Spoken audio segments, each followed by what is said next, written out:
ದಾಂಡೇಲಿಯಲ್ಲಿ link ರಸ್ತೆಯ ಮನೆಗೆ ಮತ್ತೆ ನುಗ್ಗಿದ ಗಟಾರದ ತ್ಯಾಜ್ಯ ನೀರು. ನಗರಸಭೆಯ ಪೌರಾಯುಕ್ತರ ಭೇಟಿ ಪರಿಶೀಲನೆ. ದಾಂಡೇಲಿ ನಗರದಲ್ಲಿ ಮಳೆಯಿಂದಾಗಿ ಲಿಂಕ್ ರಸ್ತೆಯ ಮನೆಯೊಂದರೊಳಗಡೆ ಇಂದು ಮತ್ತೆ ಗಟಾರದ ತ್ಯಾಜ್ಯ ನೀರು ನುಗ್ಗಿ ಸಮಸ್ಯೆಯಾಗಿದ್ದು, ಸ್ಥಳಕ್ಕೆ ನಗರಸಭೆಯ ಪೌರಾಯುಕ್ತರಾದ ವಿವೇಕ್ ಬನ್ನೆ ಅವರು ಸಿಬ್ಬಂದಿಗಳ ಜೊತೆ ಇಂದು ಶುಕ್ರವಾರ ಮಧ್ಯಾಹ್ನ 12:30 ಗಂಟೆ ಸುಮಾರಿಗೆ ಭೇಟಿ ನೀಡಿ ಪರಿಶೀಲನೆಯನ್ನು ನಡೆಸಿದರು. ಲಿಂಕ್ ರಸ್ತೆಯ ನಿವಾಸಿ ವೆಂಕಟೇಶ್ ಪಗಾಡೆ ಎಂಬುವರ ಮನೆಗೆ ಮತ್ತು ಪಕ್ಕದಲ್ಲಿರುವ ಸಂತೋಷ್ ಹೋಟೆಲಿನ ಕೆಳ ಅಂತಸ್ತಿನೊಳಗೆ ಮತ್ತೆ ನೀರು ನುಗ್ಗಿದ್ದು, ಈ ನಿಟ್ಟಿನಲ್ಲಿ ನಗರಸಭೆಯ ಪೌರಾಯುಕ್ತರಾದ ವಿವೇಕ್ ಬನ್ನೆ ಅವರು ನಗರಸಭೆಯ ಸಿಬ್ಬಂದಿಗಳ ಜೊತೆ ಭೇಟಿ ನೀಡಿ ಪರಿಶೀಲನೆಯನ್ನು ನಡೆಸಿದರು. ಗಟಾರದ ಹತ್ತಿರದಲ್ಲೇ ಕೆಳ ಅಂತಸ್ತಿನಲ್ಲಿ ಮನೆ ಇರುವುದರಿಂದ ಈ ಸಮಸ್ಯೆಯಾಗುತ್ತಿದೆ. ಸದ್ಯ ಇರುವ ಸಮಸ್ಯೆಯನ್ನು ಬಗೆಹರಿಸಲು ಅಗತ್ಯ ಕ್ರಮವನ್ನು ಕೈಗೊಳ್ಳಲಾಗುವುದು. ಆದಾಗ್ಯೂ ಸುರಕ್ಷತೆಯ ಹಿತದೃಷ್ಟಿಯಿಂದ ಕೆಲ ಸಮಯದವರೆಗೆ ಸುರಕ್ಷಿತ ಸ್ಥಳಕ್ಕೆ ತೆರಳುವಂತೆ ವಿವೇಕ್ ಬನ್ನೆ ಅವರು ಸೂಚನೆಯನ್ನು ನೀಡಿದರು. ಇಲ್ಲಿ ಮನೆ ಕಟ್ಟುವಂತಹ ಸಂದರ್ಭದಲ್ಲಿ ನಿಯಮಗಳನ್ನು ಪಾಲನೆ ಮಾಡುತ್ತಿದ್ದಲ್ಲಿ ಈ ಸಮಸ್ಯೆ ಆಗುತ್ತಿರಲಿಲ್ಲ. ಆದಾಗ್ಯೂ ಸಮಸ್ಯೆ ಬಗೆಹರಿಸಲು ಅಗತ್ಯ ಕ್ರಮವನ್ನು ಕೈಗೊಳ್ಳುವುದಾಗಿ ತಿಳಿಸಿದರು. ಈ ಸಂದರ್ಭದಲ್ಲಿ ನಗರಸಭೆಯ ಕಂದಾಯ ನಿರೀಕ್ಷಕರಾದ ಬಾಳು ಗವಾಸ್, ಆರೋಗ್ಯ ನಿರೀಕ್ಷಕರಾದ ವಿಲಾಸ್ ಮೊದಲಾದವರು ಉಪಸ್ಥಿತರಿದ್ದರು.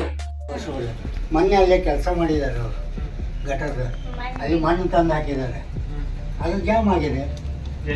ಆ ಕಡೆ ಬರೀ ಇಲ್ಲ ಸರ್, ಬರೋದಿಲ್ಲ ಆಗಿತ್ತು ನೀರು. ಹೌದು ಸರ್. 2 ನಿಮಿಷ ನಾವು ಬಂದೇವಲ್ಲಿ. ಹಾಂ, ಯಾರು ಅಧ್ಯಕ್ಷರು ಇರಲಿ, ಕುತ್ಕೊಳ್ಳೋದೇನು ಬೇಡ ಮೇಡಮ್. ನಿಮಗೆ ಒಂದು ಮಾತು ಹೇಳ್ತೀನಿ. ಈಗ ನಿಮ್ಮದು ಗ್ರೌಂಡ್ ಲೆವೆಲ್ಗಿಂತ ನಿಮ್ಮದು ಅಂಡರ್ ಗ್ರೌಂಡಲ್ಲಿ ಇದೆ. ನೀರು ನೈಸರ್ಗಿಕವಾಗಿ ಬರ್ತದೆ. ಅದು ಎಲ್ಲಿ ಫ್ಲೋ ಇದು ಇದೆ, ತಗ್ಗು ಇದೆ, ಅಲ್ಲಿ ಸೇರ್ಕೊಳ್ತದೆ ನೀರು. It is common.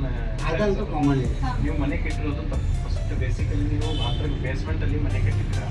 ನೀವು ಮಳೆಗಾಲ ಆಗೋ ತನಕ ನೀವು ಏನು ಮಾಡಿದ್ರು ಒಂದು ಕಡೆ ಶಿಫ್ಟ್ ಆಗಿ ಒಂದು 2 ತಿಂಗಳು ಬಾಡಿಗೆ ಮನೆಯೂ ಎಲ್ಲೋ ಮಾಡಿ ಅನಾಹುತಗಳು ಆಗೋದು ಬೇಡ. ನಾನು ಹೇಳೋದು ಅರ್ಥ ಮಾಡ್ಕೊಡ್ತೀನಿ.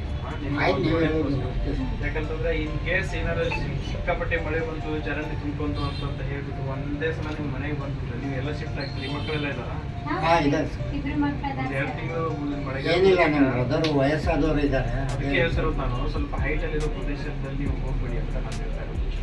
ಈಗ ನನ್ನ ಮಗಳಿಗೆ ಕೋಲ್ಡ್ ಅಲರ್ಜಿ ಇದೆ, ಮತ್ತೆ ಇವತ್ತಿನಿಂದ ಮತ್ತೆ ತ್ರಾಸ ಆಗೋದಕ್ಕೆ ಇಲ್ಲ, ಇದು ನೀವು ಕಂಟಿನ್ಯೂಸ್ಲಿ ವೆಟ್ ಅಲ್ಲಿ ಇದ್ರೆ ಅದು ಆಗಲ್ಲ, ಸಮಸ್ಯೆ ಆಗ್ತದೆ.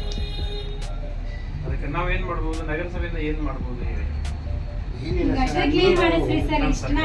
ನೋಡಿ ಸರ್, ಅಲ್ಲಿ ಹಿಂದೆ ನೀರು ನಿಂತಿದೆ. ಚರಂಡಿ ನೀವು ಏನ್ ಹೇಳ್ತಾ ಇದ್ದೀರಾ, ಈಗಲೇ ನಾವು ಕ್ಲೀನ್ ಮಾಡಿಸ್ತೀವಿ.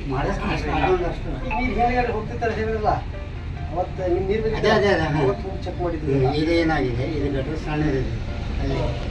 ಸೊಲ್ಯೂಷನ್ ಅಲ್ಲ ನಿಮಗೆ. ಜೋರಾಗಿ ಮಳೆ ಬಂದ್ಬಿಟ್ರೆ ಏನ್ ಮಾಡ್ತೀರಾ? ಚರಂಡಿ ಎಷ್ಟೇ ಇರ್ತದೆ. ಹೆಚ್ಚು ಮಳೆ ಬಂದ್ರೆ ಮಳೆಗಾಲ ಅಲ್ವಾ ಇದು, ಮಳೆ ಪ್ರದೇಶ. ಸ್ವಲ್ಪ ನೀವು ಶಿಫ್ಟ್ ಆದ್ರೆ ಸ್ಟಾರ್ಟಿಂಗ್ ಈ ತರ ಆಗೋದೇ ಸರ್.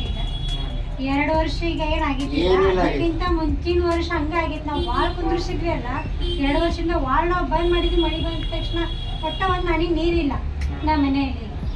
ನಮ್ಮ ಅತ್ತೆಯರ 3 ವರ್ಷ ಹಾಸಿಗೆಗೆ ಮಳಗಿದ್ರು. ಆ ಟೈಮ್ದಾಗೂ ಏನಾಗಿದ್ದಿಲ್ಲ. ಈಗ ತಿರ್ಕೊಂಡು 1 ವರ್ಷ ಆಯ್ತು. ಆ ಟೈಮ್ದಾಗ ಈ ತರ ನೀರ್ ಬಂದಿಲ್ಲ ಸರ್.